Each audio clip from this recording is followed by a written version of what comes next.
लोकायला फुकट दिलेला अजिबात पचत नाही. आज झोपीमध्ये समाज असताना धोंडे सरांना आरक्षण दिले, लोकायला किंमत नाही हो. आज जरांगे साहेबांनी एक बोट वरी केल्या केल्या अख्खा मराठा समाज एक झाला. एक आरक्षण मिळालं नाही पण एक झालाय. आमच्या सर म्हणले बा आमच्या लोकायला कयाला बेजायला, कशाला उपाशी मारायचं, कुठं गयाला आरक्षणाला जाऊ द्यायचे, सुखी राहा म्हणले हे तुमच्या घरापर्यंत आनंद देतो, तरी आमच्या लोकायला किंमत नाही.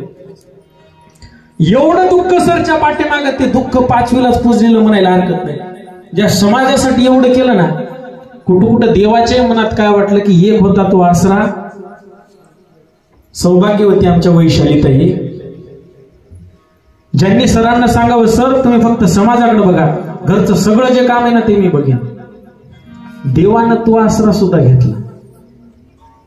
जो माणूस जेवढं चांगलं करतोय ना तेवढं त्याच्या मागे संकट येतात. तुम्हाला सुद्धा सांगणे, जर तुम्हाला कोणी नावं ठेवत असतील, तुम्हाला कोणी काही बोलत असेल तर समजा तुम्ही कुठेतरी प्रगती करायला, कुठंतरी पुढे चल्या.